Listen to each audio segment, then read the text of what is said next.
I think that Jay Powell was trying to calm things down, but I'm not sure he accomplished that.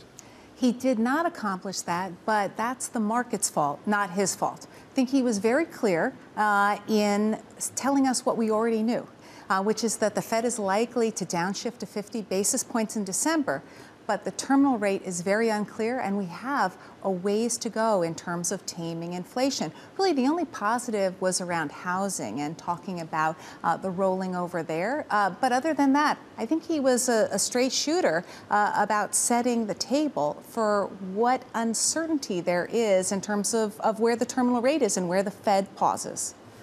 But Greg, he also set the table for being really concerned about wage inflation because he talked about the really dislocation, particularly on the JOLTS numbers. And then those numbers came in on Friday and were exactly what he was hoping would not happen, I think.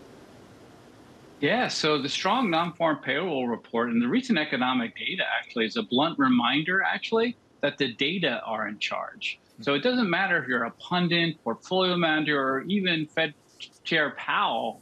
It's all driven by the data. So for him or anyone to proclaim that, rate rises are pausing or pivoting is just really kind of a fool's errand because you're driven by the data, and the data is what's driving the Fed and should drive the markets.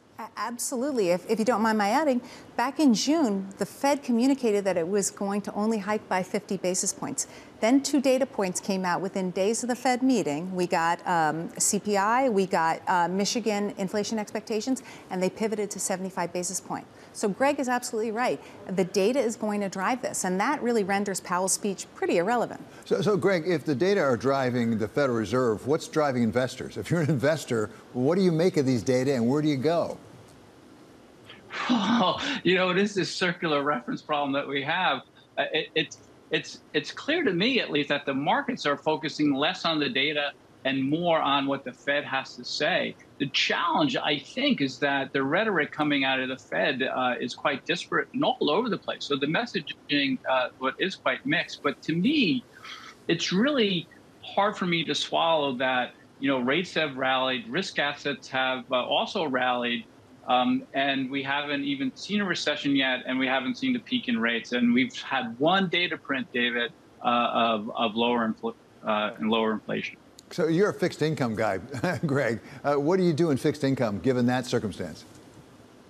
Yeah, so I think it's been this obviously very difficult market for fixed income. If you think about where the 10-year started, this endeavor post-COVID, it was 50 basis points, right? So I know we're at 3.5 now. I do think yields move higher here as we reprice more rate hikes.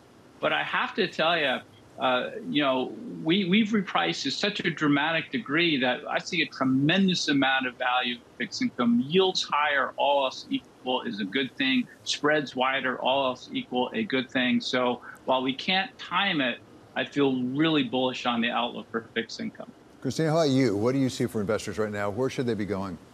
Well, I think investors should remain relatively defensive, but recognize that we are likely to see improvement and a more risk-on environment when we get more clarity, certainly when markets can tell that there is an imminent Fed pause.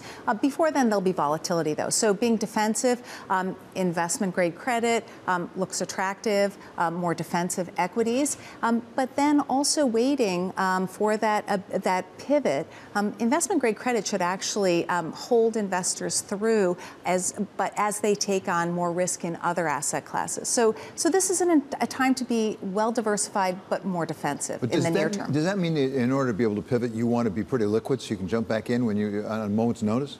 Well, you certainly want to have some level of liquidity, but at the same time, humans are notoriously bad at market timing. So I'm thinking about building positions for the longer term, starting to dollar cost average in sooner rather than later. Greg, in the fixed income area, one of the things we hear a lot about these days is private credit. We're going to have Mike Arrighetti on a little bit later in this program. And some people are saying, look, given the fact that the interest rates are going up, that means equities are somewhat less attractive because of the discount rate, that private credit is really attractive because you can get some very high yields in the fixed income space. Well, you can, but you can get higher yields in public fixed income. I think if you look at what's been happening over the past decade or so, there's just been this tsunami of investment in private credit. So if you look at one of the excesses of the zero negative interest rate policy, I think private credit is front and center. So we have a lot more concerns around the private credit market. There's a lot more leverage in that market. It's a non-mark-to-market market as well. And so it's a don't ask, don't tell type of policy there. So to me, the relative value that we see is clearly in public fixed income. And it's also important to reiterate that there's a lot more leverage in the private credit market than there is the public. At the same time, it's shorter term, isn't it? Isn't it shorter duration, so you can get in and out? And also some of it's floating rate, I think, right, Greg? Yeah, a lot of it's floating rate, but it's also highly dependent upon the investor and the sponsor putting money in, right? Because these are such levered capital structure, if in fact we do have this recession that everyone's forecasting for 2023, that requires a lot more flexibility, a lot more collateral and cash calls into the company. So it's really incumbent upon the sponsors who hold all the cards to whether that company kind of survives or not. And that's not necessarily a great place to sit. So, Kristina, most of us retail investors are not going to be able to participate in the huge private credit. If I'm a retail investor, what makes sense for me in order to have the flexibility that you want, but at the same time be somewhat defensive? So I think being very well diversified, have some alts exposure, and there are actually even ways to have access to things like private credit. I think what we learned from 2022 is that it is very important to have a broad array of investments in equities, fixed income, and alts. Particularly attractive right now, as I said, is investment grade credit. Also, I favor dividend paying stocks in this kind of environment. But we're going to have to recognize that in the near term, there should be significant volatility. So some lower correlating asset classes within the alt space could make a difference. Do you have to have a possible recession in the back of your mind, Kristina?